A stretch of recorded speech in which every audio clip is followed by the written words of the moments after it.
काम करते हैं, थोड़े बहुत मल्टीपल चॉइस क्वेश्चन करते हैं, बाकी क्वेश्चंस आसान है और कुछ भी नहीं है, कुछ भी नहीं है, लिटरली कुछ भी नहीं है इस पूरे चैप्टर में।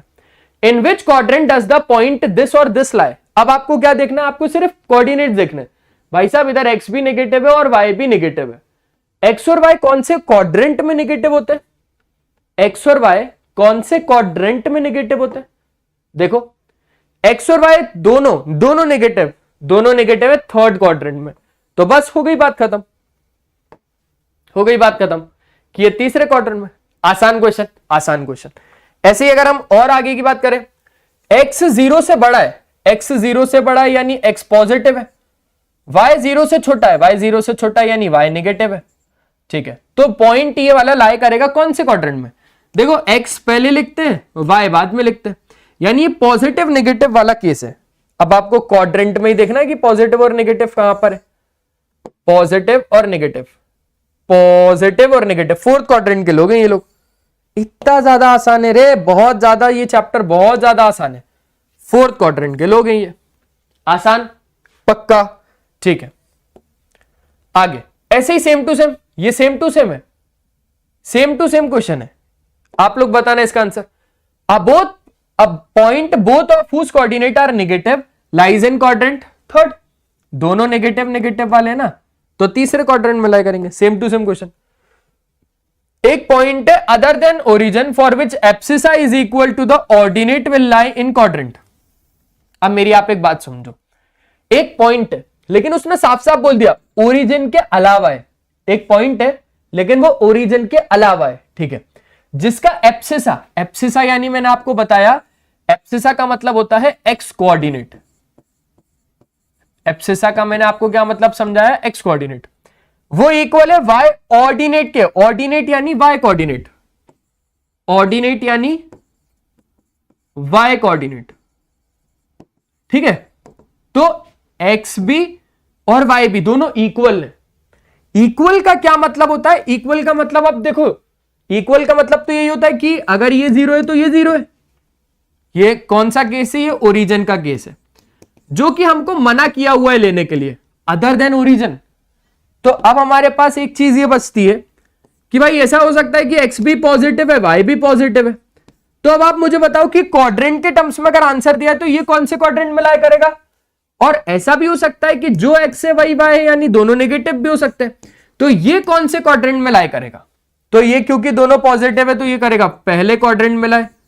ये क्योंकि आपके पास दोनों नेगेटिव है इसलिए ये करेगा तीसरे क्वाड्रेंट में लाए। दैट्स इट, पहले और तीसरे, पहले और तीसरे। आसान है रे, बहुत ज्यादा आसान है। समझे आप बात को? पक्का।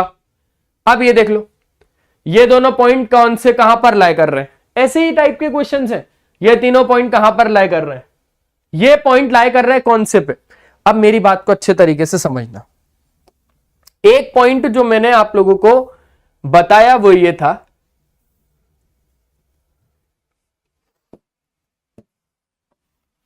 एक चीज अच्छे तरीके से लिखना जो कि बहुत ज्यादा इंपॉर्टेंट है, किशोर इंपॉर्टेंट करके लिख देना इसको, है ना। लिखना if a point lies on x axis. अगर कोई भी पॉइंट एक्स एक्सिस पे लाई कर रहा है, अगर कोई भी पॉइंट एक्स एक्सिस पे लाई कर रहा है तो आप उस पॉइंट को लिखोगे कैसे? मान के चलो जैसे ये पॉइंट है, अब इस पॉइंट के कोऑर्डिनेट्स कैसे लिखोगे? सर x तो इधर -2 है लेकिन y 0 है, x तो इधर -2 है लेकिन y 0 है। अब y 0 क्यों बोला आपने? क्यों बोला? क्योंकि आपको पता है कि कपड़े की दुकान पे तो सिर्फ कपड़े ही होंगे ना। एक कपड़े की दुकान है और एक मेडिकल स्टोर है, एक कपड़े की दुकान है, एक मेडिकल स्टोर है। तो कपड़े की दुकान पे तो कपड़े ही होंगे ना, और मेडिकल स्टोर पे सिर्फ मेडिकल्स की दवाइयां होंगी। मेडिकल स्टोर पे आपके कपड़े नहीं होंगे और ना ही कपड़ों की दुकान पे मेडिसिन होंगी। एम आई राइट? ठीक है, तो कपड़े की दुकान पे सिर्फ कपड़े ही होंगे, यानी एक्स एक्सिस पे सिर्फ एक्स कोऑर्डिनेट होगा, वाई नहीं होगा, यानी भैया मेडिसिन नहीं होंगी। और अगर मैंने बोला कि वाई एक्सिस है, अगर मैंने बोला वाई एक्सिस है, तो आपने बोला सर वाई एक्सिस यानी वाई, वाई एक्सिस यानी वाई कोऑर्डिनेट, वाई एक्सिस यानी वाई कोऑर्डिनेट। तो वाई एक्सिस यानी वाई कोऑर्डिनेट मतलब x 0, यानी x0। क्या ये चीज आप लोगों को समझ में आ गई? पक्का, अच्छे तरीके से, बस और कुछ नहीं, और कुछ नहीं। अब आ जाओ जरा ऐसे टाइप के क्वेश्चन देख लेते हैं। अब मुझे एक बात छोटी सी बताओ, ये पॉइंट लाई कर रहा है कौन से क्वाड्रेंट या कौन सी एक्सिस में?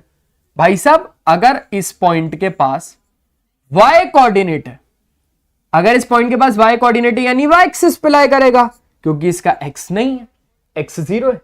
ठीक है, सेम अगर हम इसमें बात करें तो ये पॉइंट के पास x कोऑर्डिनेट है लेकिन y नहीं है। अगर x कोऑर्डिनेट है यानी ये x एक्सिस पे लाई करेगा, है ना। लेकिन अब अगर और स्पेसिफिकली पूछा जाए उसने, तो नेगेटिव x यानी negative direction of x axis पे लाई करेगा। ऐसे बहुत ज्यादा अच्छे तरीके के क्वेश्चन चाहिए। क्लियर है? अब ये एक पॉइंट है, the point which is lies on the y axis at a distance 5 units in the negative direction of y axis. तो देखो, एक पॉइंट है जो y एक्सिस पे लाई कर रहा है, दैट मींस उसके पास y है लेकिन x नहीं है, तो y एक्सिस भी at a distance 5 unit on the negative direction of y axis है, यानी x तो अभी भी नहीं है, लेकिन जो y कोऑर्डिनेट है ना वो 5 यूनिट है नेगेटिव डायरेक्शन की तरफ, यानी 0,-5। Option B for ball correct है। तो बस यही था पूरा चैप्टर, और कुछ नहीं है इस पूरे चैप्टर में, सिर्फ यही दिमाग खराब करके रखा है कौन सा क्वाड्रेंट है, कौन सा एक्सिस पे लाई कर रहा है, ये सब कुछ है ना। कभी प्लॉटिंग के लिए भी बोलेगा नहीं। तो बस आज के इस सेशन में सिर्फ और सिर्फ इतना ही था।